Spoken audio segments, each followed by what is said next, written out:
I'm so sorry. It was an accident. Accidents happen, but this is unacceptable. You must be more careful. A humiliated mother, a millionaire son who witnesses everything and a world turned upside down. When Allison accepted a job in a mansion, she only wanted a dignified way to support her two young children. But what she found was contempt, cruelty, and a hidden truth no one expected. This isn't just a story about struggle. It's a story about transformation, love, and justice. And it all begins when a brave mother, just trying to survive, is falsely accused, right in front of the eyes of someone with the power to change everything. Before we begin the story, please like this video and subscribe to the channel. We're a new channel bringing original content to YouTube, powerful stories about brave mothers. Only with your support can we grow, and we want to count on you. Thank you so much, and let's dive headfirst into this incredible story, full of unexpected twists and turns.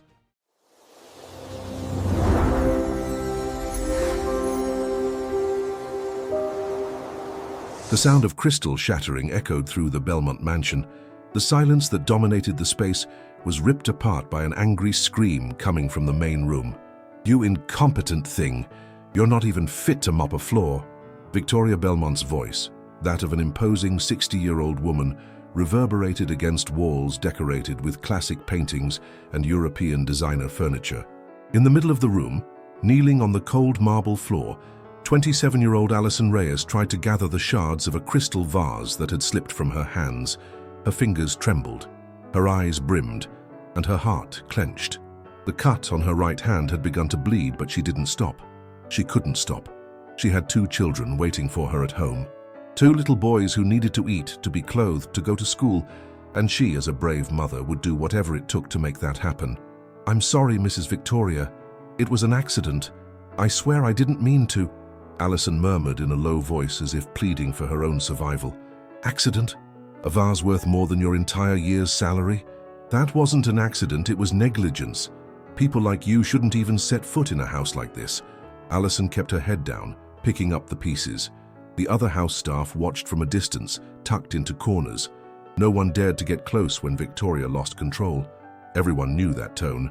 They knew this was a woman used to giving orders and being obeyed without question. "I can pay for the vase. Take it out of my salary one, please." Victoria laughed, but it wasn't humor, it was scorn.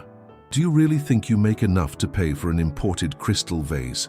Not even if you worked a full decade, dear. You're just a maid. One who doesn't even know how to hold a simple ornament." Allison's eyes filled with tears, but she took a breath and didn't cry. She'd learned that crying didn't fix anything. Since her children were born and their father left, she'd had to harden her heart. She learned to wake up every day at 5, make breakfast, pack the lunchboxes, and take 2 buses to the mansion. She worked Monday through Saturday, and still did cleaning jobs in smaller homes on Sundays when she needed to pay for extra medicine for her youngest, who constantly had breathing crises. "I just felt a little dizzy. I didn't eat anything this morning," she confessed, trying to explain. "Oh, of course, now the food is to blame. You want to play the victim? Spare me." Victoria took a step forward and raised her hand. The gesture was clear. She was about to strike Allison. The young woman squeezed her eyes shut instinctively, bracing for the slap. But it didn't come. Instead, the front door burst open, the bang startling even the family dog. The sound of men's shoes echoed firmly across the wooden floor of the hall. "What's going on here?" The voice was firm and deep. Ethan Belmont had just returned from a 3-month trip. He was Victoria's only son, a 34-year-old successful in business and known for his reserved demeanor. But when he walked into the room and saw Allison kneeling with bleeding hands and his mother's hand still raised, something boiled inside him. "Mum, what are you doing?" Victoria lowered her hand quickly, trying to regain composure. "Ethan, darling, what a surprise. I didn't know you were coming back today." He ignored her and crouched beside Allison. "Are you okay? Are you hurt?" Allison looked at him in surprise. No one from the family had ever addressed her like that, much less so kindly. She tried to hide her hands, but he had already seen. "You're bleeding. You need to clean that right away." "It's okay, Mr. Ethan. It was just a slip. I'll clean it up myself later." "Absolutely not. We're taking care of it now." He helped her stand carefully. The silence in the room was heavy. The other house staff watched from afar, not daring to comment. Victoria kept her lips pressed tight and her eyes blazing with fury. In the kitchen, Ethan cleaned Allison's wounds with a tenderness she didn't expect. His gestures were gentle, almost delicate. Allison didn't know how to react. "How long have you worked here?" he asked while applying antiseptic. 3 months. That was exactly when I traveled. We hadn't met before that. "Right. Your mother hired me the week you left. Do you have children?" he asked suddenly, noticing a child's trinket hanging from her necklace. She hesitated for a second, then decided to trust him. "I do. 2 boys, twins. They're 5. Ethan looked at her more closely. Now it all made sense. The tired eyes, the calloused hands, the strength she showed even though she was visibly exhausted. She was more than just another worker. She was a brave mother, the kind who carries the world on her back without complaint. "Do you have help? My neighbor watches them while I'm at work, and at night I go to college. I'm in my 3rd semester of education. I want to be a teacher. I always have." Ethan was silent for a few seconds. "And you still manage to handle everything?" She smiled shyly. "I don't have a choice. They need me, and I need to show them life can be better, even if for now we have to face a lot of hardship." "You're admirable, Allison." She lowered her eyes. How long had it been since she heard a kind word? "I'm nothing special, Mr. Ethan. Just a mother trying to survive." He gave a slight smile. "That's far more than most do." At that moment, Victoria's voice rang from the kitchen doorway. "Ethan, may I know what you're doing?" He didn't stand up. "Helping an injured employee, Mom. One you were about to hit." "Oh, please, don't come lecture me now. These women are all the same. They know exactly how to play the poor little thing. You don't even know her, Mom. I know the type. Always the same. They pretend to be sweet, but they've got their eye on the family fortune. My father fell for one like that. I still regret not having done something." Allison stood quickly. "I would never do that, Mom. I have my children. I just want to work in peace. I shouldn't even be in this conversation." Victoria stared at her coldly. "Listen closely. If I notice any funny business with my son, you'll regret ever stepping into this house." Allison took a deep breath. "I know my place." "Good. Keep knowing it." She left the kitchen with determined steps. Ethan still looked at Allison with a mix of admiration and guilt.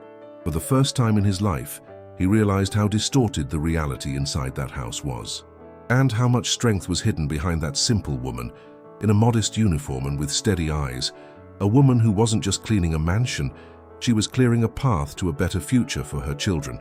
And this was only the beginning. From that day on, war was declared. Victoria began using every tool at her disposal to sabotage Allison. She started by calling acquaintances who hired private cleaning services, spreading rumors that the young woman was dishonest, dangerous, emotionally unstable. In no time, 2 of the houses where Allison worked on weekends canceled her services. The news hit like a punch. With the loss of those 2 jobs, the household budget barely covered rent. Food started to run short. Allison began eating dinner only after the kids were asleep, and even then just whatever was left from her lunchbox, when there was any. One night, Matthew asked, "Mommy, are we going to eat meat again this month?" Allison felt her heart tear.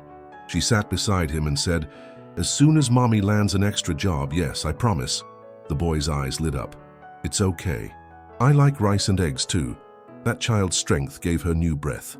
The next day, she woke before the alarm. She let the boys sleep a little longer, grabbed her college notebook, and started doing the math. She needed a solution. At the mansion, while she tried to keep her head up, Ethan watched more and more in silence. He began to notice details that had previously gone unseen. How she folded the cloths with care, how she hand-stitched her own uniform, how she read education books during a 5-minute break on the service stairs. But everything changed on a Friday afternoon. Victoria prepared a final trap. She organized a formal dinner with influential guests. She ordered Allison to be responsible for the entire service. Reception, drinks, table setting, clearing plates, all by herself. During the dinner, one of the guests, a retired judge, cracked a tasteless joke. "And this young lady? Does she actually work well, or just look the part?" Victoria seized the chance to humiliate her. It's a surprise she's managed to keep that plate in one piece. Last time she almost destroyed a crystal vase. Everyone laughed. Allison lowered her eyes. Her face burned with shame. Ethan couldn't take it. "Enough, Mom, you've crossed the line. I'm just being honest." "No, you're being cruel. And to be clear, you're laughing at the woman who keeps your house running. who works twice as hard as the others and still studies at night. A mother who supports 2 children on her own. A cutting silence fell over the table. Victoria froze. Allison was petrified, and one of the guests asked, "Is that true?" Ethan nodded. "Yes. And if you'll allow me, she's the most admirable person ever to set foot in this house." That night, Allison didn't sleep. She cried quietly in the attic room, afraid of what might come next. She knew her time there was hanging by a thread, and not because of incompetence, but because she represented everything Victoria couldn't stand. Dignity within simplicity. 2 days later, the inevitable happened. When she arrived at the mansion, she found her suitcase ready at the front door. Beside it, a handwritten termination letter. "Due to incompatibility of values and disrespect for the house rules, your contract is terminated. Good luck on your new journey. Signed, Victoria Belmont." Allison didn't even get a chance to defend herself. There was no notice, no discussion, just the silence and the chill of paper. She walked to the gate with trembling hands. Outside, the sky was overcast, the same shade as she felt inside. Minutes later, Ethan arrived. He found Soledad crying in the kitchen. "What happened?" "Mrs. Victoria fired Allison." "What?" He ran to the entrance, but it was too late. She was already gone.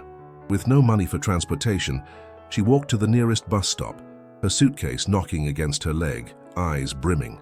That night, Allison came home devastated, but she didn't tell her children. She smiled, pretended everything was normal, and said she'd gotten a few days off.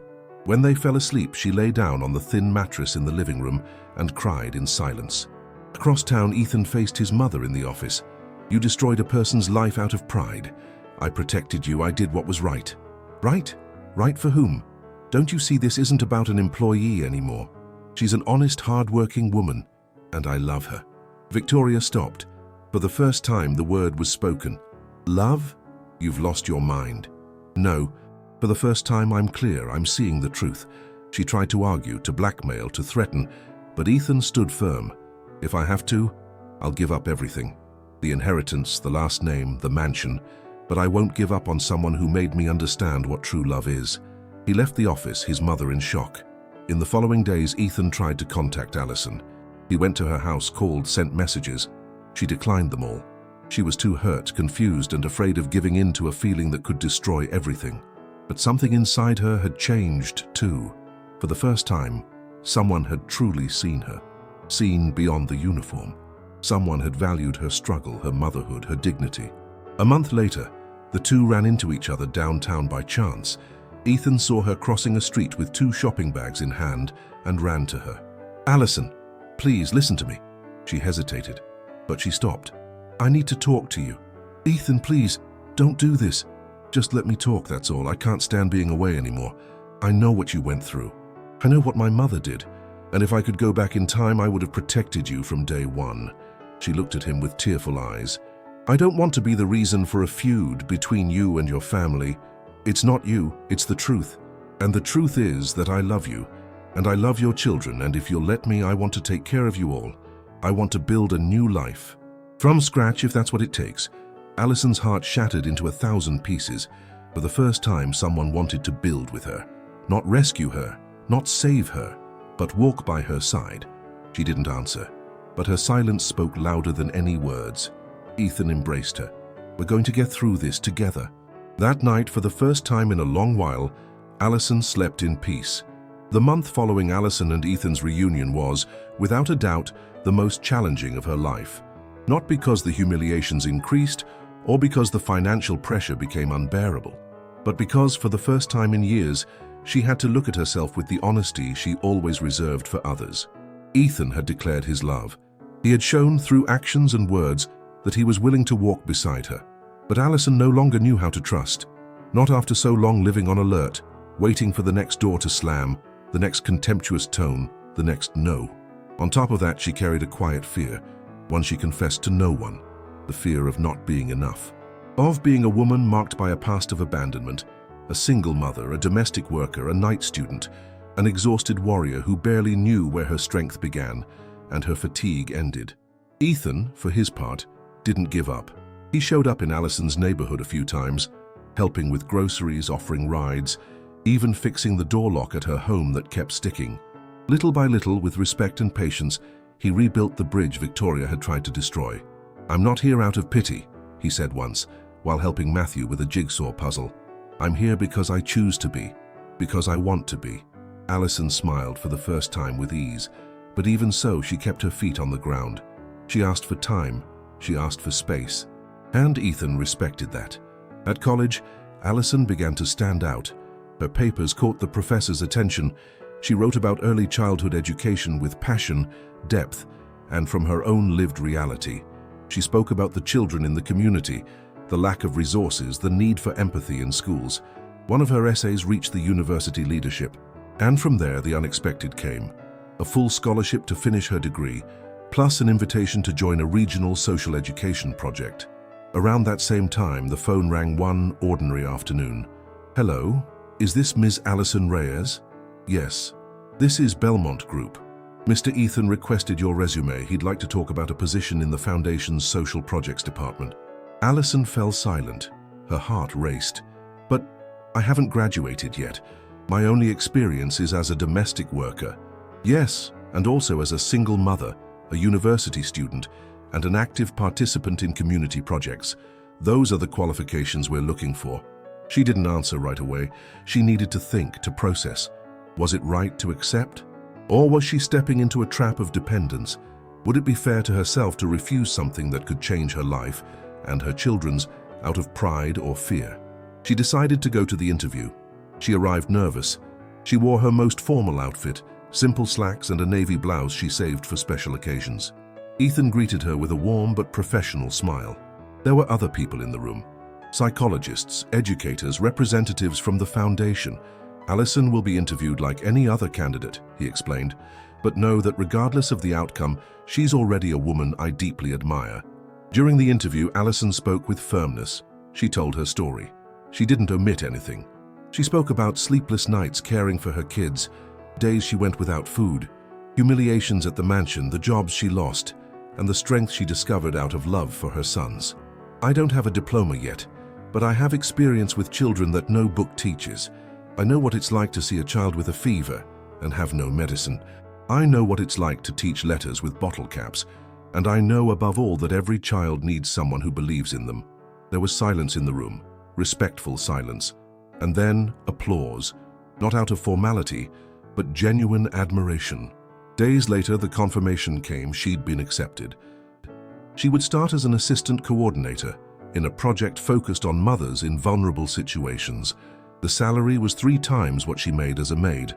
The hours allowed her to be home with the boys at night, and she'd have transportation and meal assistance. On the day she signed the contract, Ethan asked to talk. "I promised I wouldn't pressure you, but today I want to tell you I'm still here, by your side, admiring you, respecting you, and waiting, not out of obligation, but because you're the most incredible woman I've ever met."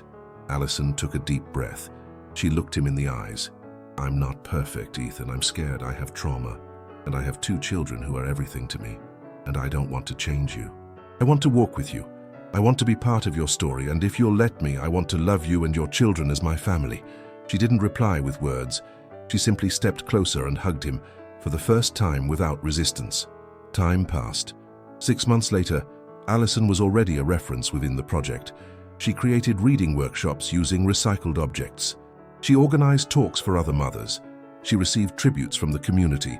The university invited her to give a lecture on resilience and social transformation.